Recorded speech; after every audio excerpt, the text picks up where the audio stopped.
मेरा नाम आशा है। मैं 21 साल की लड़की हूँ। मैं नोएडा में रहती हूँ, पर मेरा घर जो है वह आगरा में है। मेरी मम्मी अभी किसी काम से आगरा गई थी, तो मैं और मेरे पापा दोनों नोएडा में ही थे। मेरे पापा को सैटरडे संडे की छुट्टी होती है, तो हम दोनों फ्राइडे रात को आगरा के लिए निकल पड़े थे, ताकि हम उधर से मम्मी को भी लेकर आ जाएं। नोएडा से हम लोग 6 बजे निकले थे। कार में मैं और मेरे पापा दोनों ही आगरा जा रहे थे। मेरे पापा की नजर मेरे पर पहले से ही थी। वह हमेशा मेरे शरीर को निहारते रहते थे। जब से जवान हुई तब से ही उनकी आंखें मेरे ऊपर हमेशा रही है। मेरे मम्मी को भी इसका कोई फर्क नहीं पड़ता। मेरी मम्मी भी किसी लड़के के चक्कर में रहती है, उसके साथ घूमती है, तो जब घर में एक कैरेक्टर लेस हो तो फिर कोई क्या कर रहा है, अच्छा कर रहा है या गंदा कर रहा है, किसी को कोई कुछ समझ नहीं आता, ना फर्क पड़ता है। मेरी मम्मी कभी मेरी सपोर्ट भी नहीं करी, क्योंकि वह खुद भी वैसे ही है। जब घर में सब लोग कैरेक्टर लेस तो एक इंसान सही नहीं रह सकता। मैं उसी में से थी। मैं कोशिश करती थी कि मैं ऐसा कुछ भी नहीं करूं जिससे मेरी इज्जत पर आंच आए। इस वजह से मैंने कभी किसी बॉयफ्रेंड लड़के के चक्कर में नहीं रही।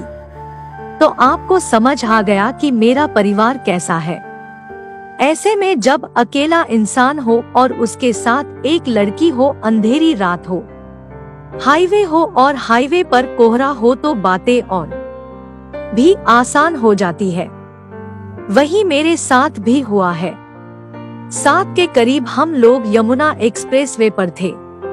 45 मिनट चलने के बाद आगे जाकर काफी कोहरा हो गया था, तो पापा बोले कि कोहरे ज्यादा हो रहा है और हवा भी चल रही है, तो अगर थोड़ा देर रुक जाएंगे तो हवा कोहरे को उड़ा ले जाएगी। इस वजह से उन्होंने अपनी कार को एक्सप्रेसवे के साइड में लगा दिया। साइड में हम दोनों ही कार में थे। ढूंढ रहा था, पर हम लोग ढूंढने का इंतजार कर रहे थे, क्योंकि हवा चल रही थी। तभी पापा बोलने लगे कि आशा, तुम बहुत खूबसूरत हो। तुम्हारी मम्मी मुझे उतना प्यार नहीं कर पा रही है, क्योंकि वह किसी और के चक्कर में रहती है।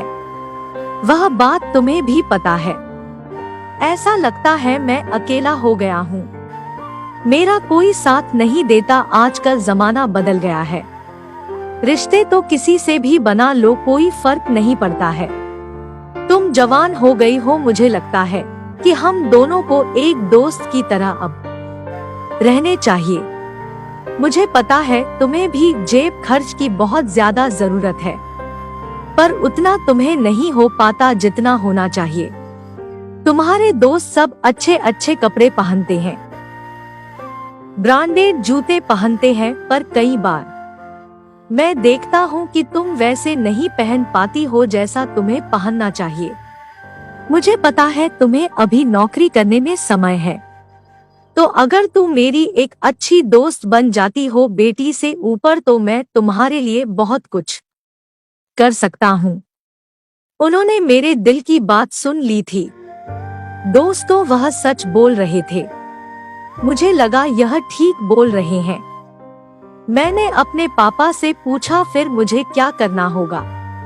दोस्त तो आप हमेशा ही है, बचपन से ही है। आप कहते थे कि हम दोनों बाप बेटी एक दोस्त हैं। तो उन्होंने बोला कि बचपन के दोस्त और जवानी के दोस्त में अंतर होता है। तुम कितनी मस्त हो, तुम्हारा कोई बॉयफ्रेंड भी नहीं है।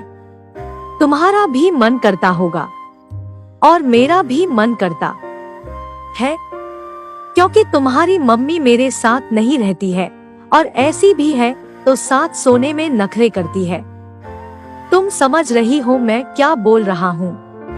उन्होंने ऐसा कहा, मैं समझ चुकी थी कि वह मुझे फंसाना चाहते हैं।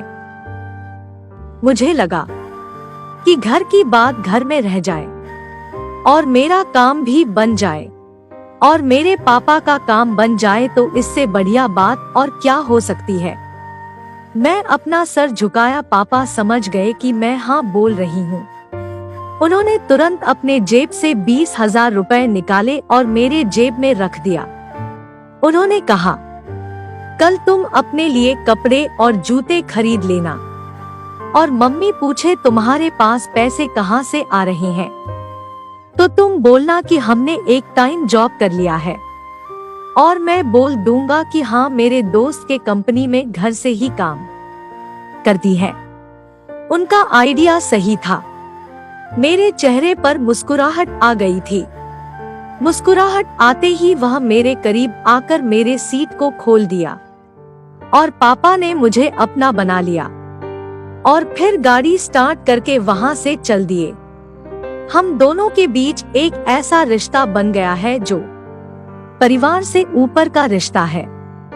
इस वजह से हम दोनों को सावधान रहना पड़ेगा ताकि यह बात मम्मी को पता नहीं चले।